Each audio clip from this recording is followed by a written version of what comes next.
Assalamualaikum warahmatullahi wabarakatuh. Innal hamdalillah nahmaduhu wa nasta'inuhu wa nastaghfiruh wa na'udzu billahi min shururi anfusina wa min sayyiati a'malina.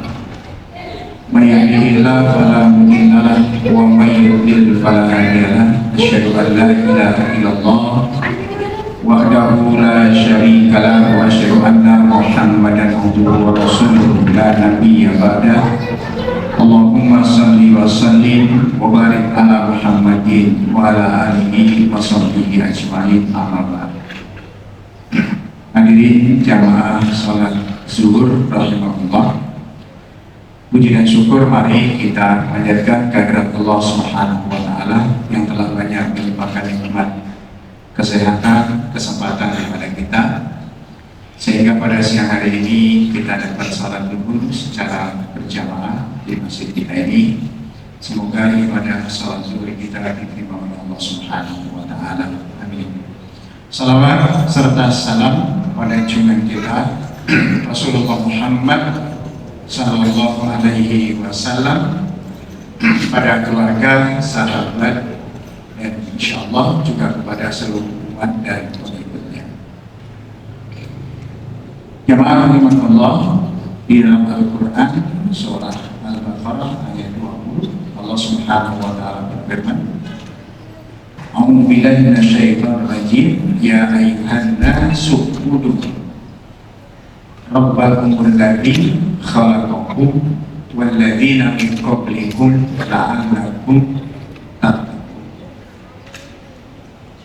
Wahai manusia, sembahlah dan beribadahlah kepada Tuhanmu, alladzi khalaqakum, yang Tuhan kamu itu menciptakan dirimu, walladzina min qablikum, dan Tuhanmu itu menciptakan orang-orang sebelum kamu,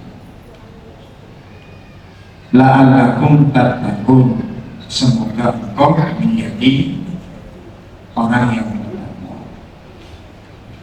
Kemudian di dalam surat Al-Zariyat ayat 56 Allah juga berfirman, wa ma khalaqtul jinna wal insa illa liya'budun, dan tidaklah aku ciptakan jin dan manusia kecuali aku perintahkan dia agar beribadah kepada aku. Dua ayat ini memberikan penjelasan kepada kita bahwa manusia diciptakan oleh Allah Subhanahu wa taala itu kata Allah tujuan utama agar manusia itu beribadah.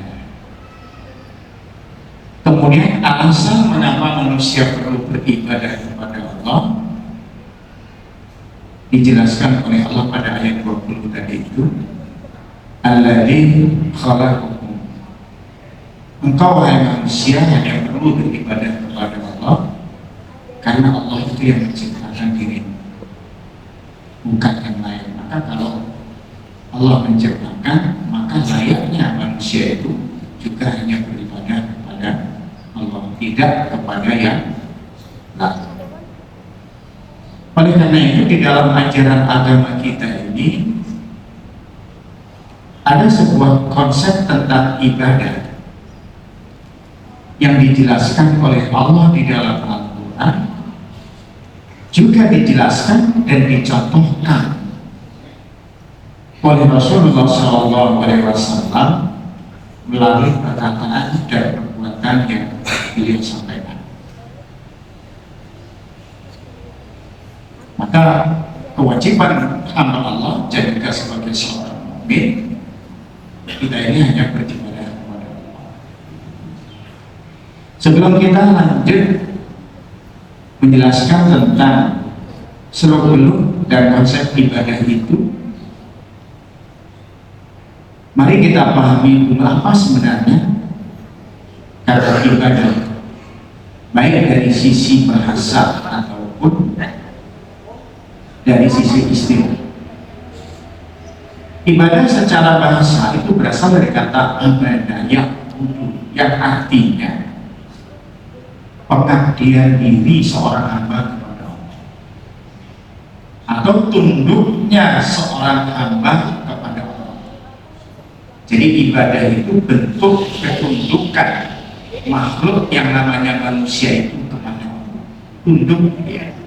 Tunduk itu maknanya bersedia untuk menjalankan apa yang diperintahkan oleh Allah, dan juga diiringi dengan kesediaan untuk menjauhi segala yang dilarang oleh Allah. Atau dalam bahasa lain, taqarrub ilallah, mendekatkan diri kepada Allah. Itu dari sisi manusia.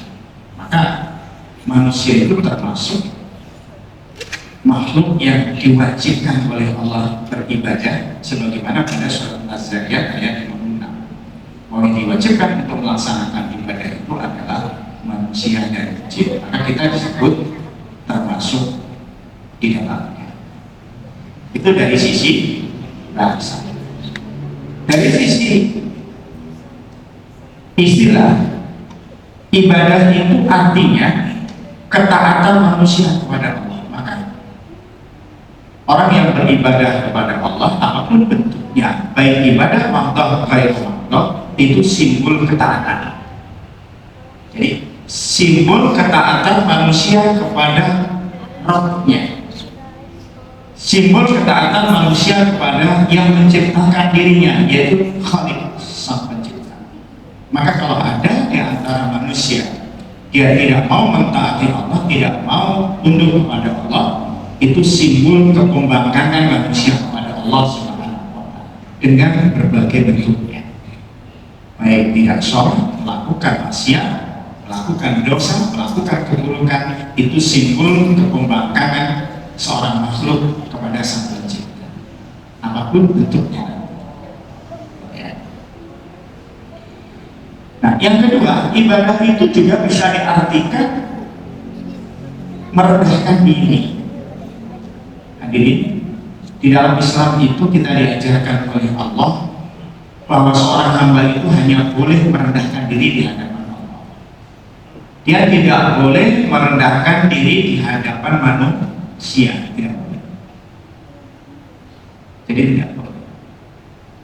Karena setiap manusia itu oleh Allah dihargai sama. Jadi setiap manusia itu dihargai sama. Sama itu artinya inna akramakum indallahi atqakum. Orang yang paling mulia di antara kamu itu hanya yang paling bertakwa.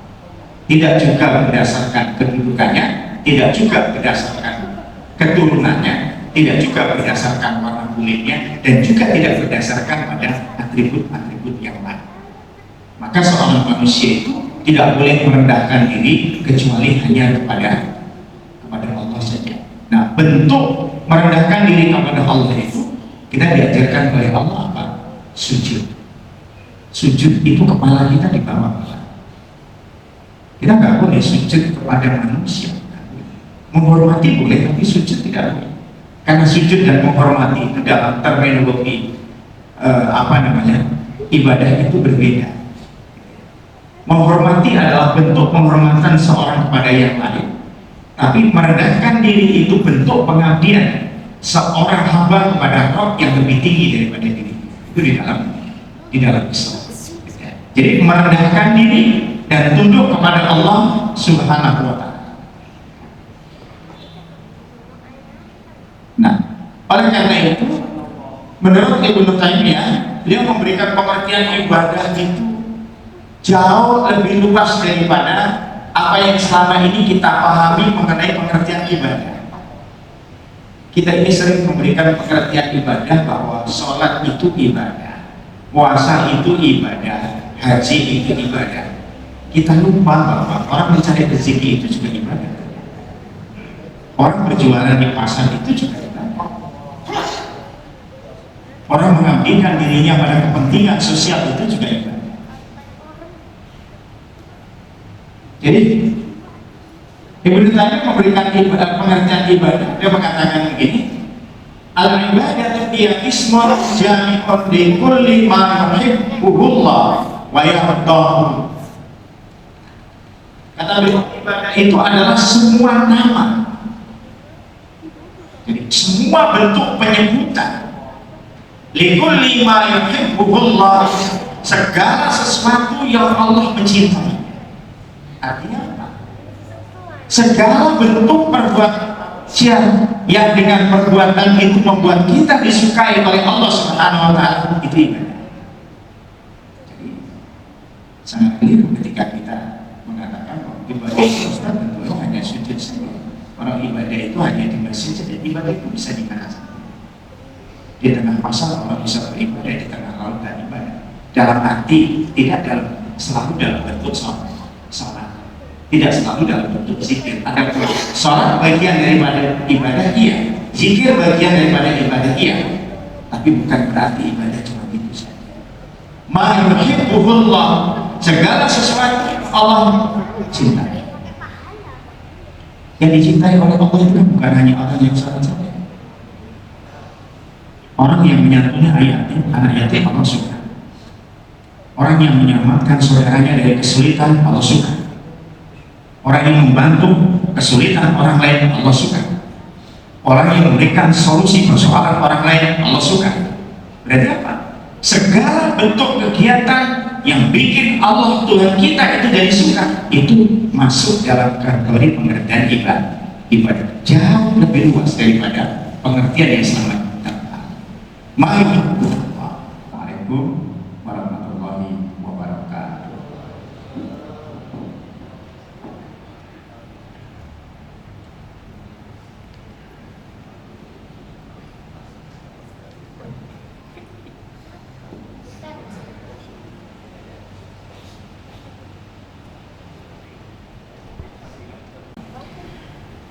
Kemudian yang kedua, wa ma yardahu, ibadah itu semua yang Allah ridho.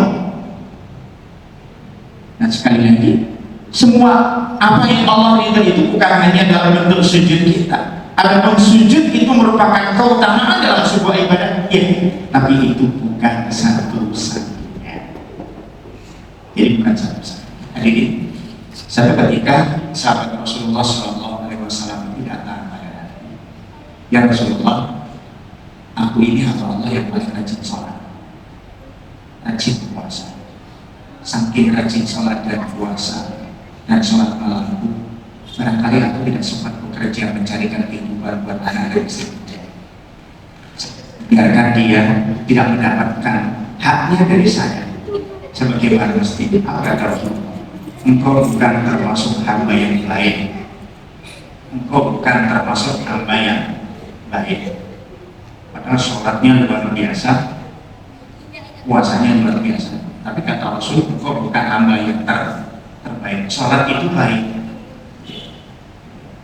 puasa itu baik, tapi ketika cuma itu saja yang dikerjakan, dia tidak pernah berpikir untuk keluarga dan kehidupan dunia dalam rangka kebaikan kehidupan dunianya, dia tidak termasuk golongan hamba yang baik, kata Rasulullah SAW.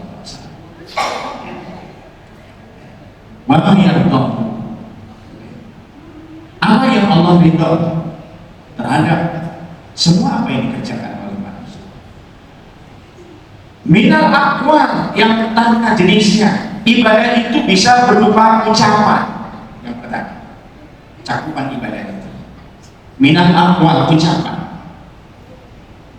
Nah, kembali lagi, ucapan yang baik apakah harus dalam bentuk zikir? Tidak. Apa kita mesti ucapan yang baik itu hanya subhanallah, alhamdulillah, Allahu akbar, la haula wala quwata? Tidak. Adapun itu adalah bentuk zikir yang diajarkan oleh Rasulullah, betul, tapi bukan itu satu-satunya kata yang baik. Setiap bentuk perkataan yang baik yang menyejukkan orang, yang membuat orang menjadi mudah karena ucapan kita, yang membuat orang dapat solusi dari perkataan kita, dari pikiran kita, itu adalah bagian daripada jenis ibadah apapun.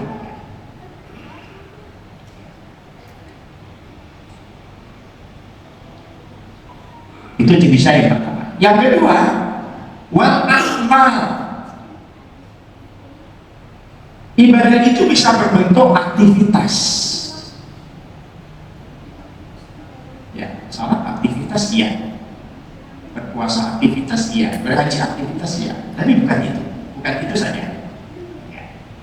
Maka semua aktivitas kita yang menjadikan Allah itu suka, Allah itu cinta, dan Allah itu ridha, maka aktivitas itu menjadi bernilai ibadah. Termasuk hal yang mubah sekali, makan, minum, tidur, itu kan dalam Islam kan hukumnya apa ya? Makan, minum, tidur, istirahat itu kan mubah. Tapi ini bisa bernilai ibadah ketika kita melakukan sesuatu itu pada porsinya, maka menjadi nilai ibadah dengan syarat apa? Diniatkan dengan makan itu dia bisa menjadi sehat. Dengan makan itu dia bisa normal melakukan aktivitas, jadi bernilai ibadah. Walaupun sesungguhnya makan itu kategori mubah, dia bernilai ibadah. Jadi bernilai ibadah. Tidur itu bisa bernilai ibadah. Ketika diniatkan dengan tidur sejenak, saya bisa istirahat. Dengan istirahat badan saya menjadi sehat. Dengan sehat maka ibadah saya menjadi lancar, aktivitas saya menjadi lancar, kebaikan menjadi lancar. Itu ternyata tidur itu bagian daripada ibadah. Masih sangat luas.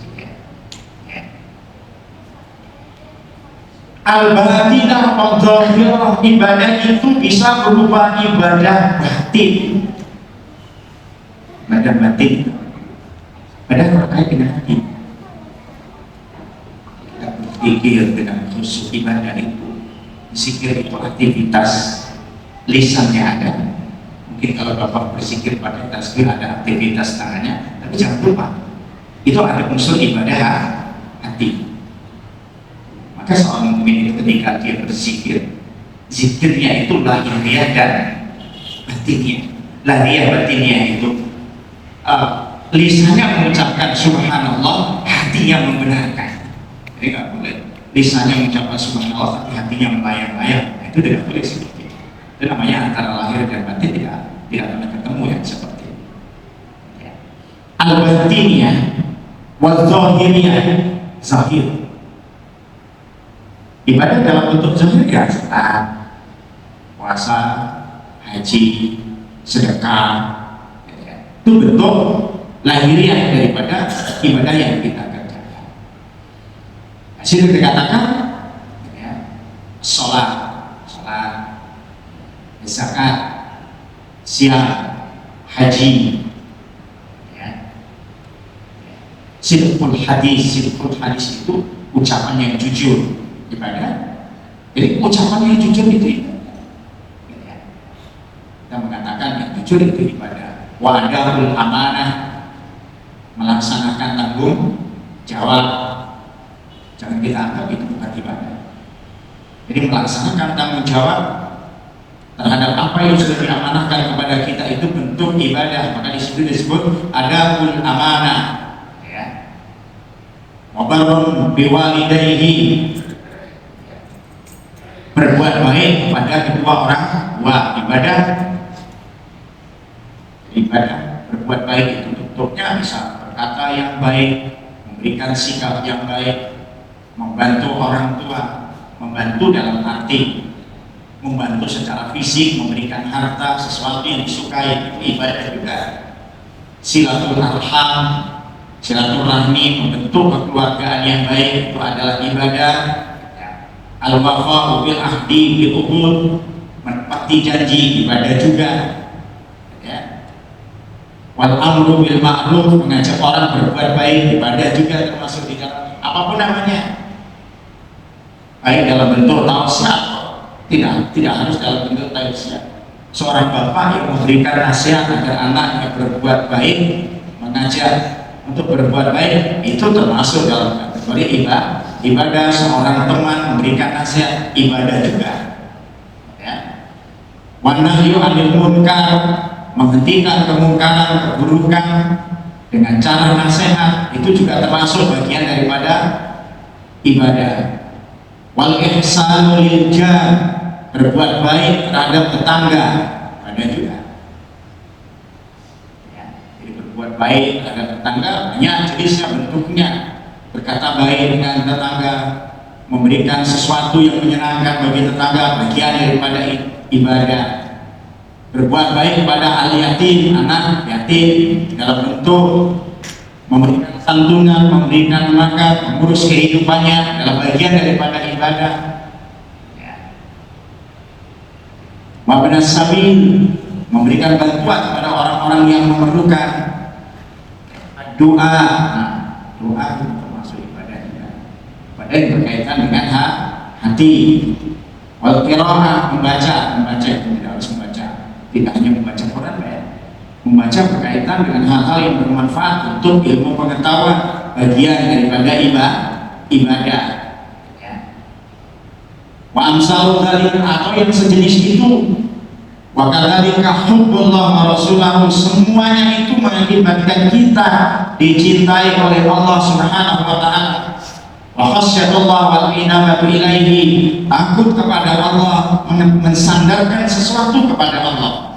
Wal ikhlasu din, lalu beragama yang ikhlas, ibadah juga. At-tawakkul alaihi, hanya bertawakal kepada Allah, itu ibadah juga. Ar-raja'u li rahmatihi, berharap pada kebaikan dan rahmat Allah, ibadah. Al-khawfu min adzabihi, takut pada azab Allah, ibadah juga. Wa amsalu dzalika min al-ibadah, dan masih banyak jenis-jenis yang lain ibadah. Ini pengertian ibadah yang dijelaskan oleh Ibnu jauh lebih luas daripada pengertian selama ini yang daripada. Artinya apa? Seorang muslim dituntut sedapat mungkin dia melaksanakan ibadah itu secara sempurna. Ibadah secara sempurna itu ada ibadah fisik, ada ibadah hati, gitu kan? Ada ibadah langsung kaitannya dengan Allah, ada ibadah langsung kaitannya dengan manusia. Jadi sempurna. Jadi bukan hanya dalam bentuk hubungan kita, menjalin hubungan kita dengan Allah saja, enggak. Dengan manusia itu juga perlu dalam bentuk apapun. Gitu. Dengan teman, dengan kerabat, dengan anak yatim, dengan siapa saja. Gitu. Itu termasuk dalam kategori ibadah kepada Allah Subhanahu wa taala. Nah, itu pengertian ibadah yang dijelaskan sehingga bagi kita memiliki pemahaman bahwa segala kebaikan yang kita kerjakan itu akan bernilai kebaikan dan ibadah di hadapan Allah, itu tergantung pada niat hatinya. Maka kenapa di dalam Islam mengerjakan sesuatu yang baik-baik itu mulai dengan menyebut nama Allah, Bismillah paling tidak ya. Karena itu menjadi apa? Menjadi sebuah nilai ibadah tersendiri di hadapan Allah, bukan pada yang lain. Niatkan yang baik-baik kepada Allah supaya dicatat itu baik, itu baik, itu baik. Termasuk saya katakan tadi, hal-hal yang mubah pun itu bisa menjadi ibadah, itu tergantung pada niat kita. Jadi kalau niat kita itu seluruh kebaikan yang kita kerjakan itu kepada Allah, dicatat kebaikan-kebaikan, dicatat. Nah, tentu ada porsinya masing-masing. Jadi ada porsinya masing-masing. Kapan kita beribadah kepada Allah secara langsung dalam bentuk sholat kita, puasa kita, haji kita. Tapi kapan kita beribadah berkaitan dengan kehidupan sosial dalam bentuk apapun. Nah, dengan definisi ini memberikan pemahaman kepada kita untuk apa? Memberikan kepada kita bahwa di dunia ini semua orang bisa melakukan ibadah kepada Allah. Semua diberi kesempatan yang sama untuk mengukir kebaikan. Yang punya kedudukan dikasih oleh Allah kesempatan untuk ibadah. Yang tidak punya kedudukan dikasih oleh Allah kesempatan untuk ibadah. Yang tua dikasih kesempatan untuk ibadah. Yang muda dikasih kesempatan untuk ibadah. Artinya kita ini semua diberi kesempatan oleh Allah untuk masuk surga, tergantung kita mau atau tidak. Kalau kita mau, kita kerjakan kebaikan. Sehingga demikian apa yang bisa saya sampaikan, semoga sedikit ada manfaatnya. Ada orang lagi yang mau mencobain,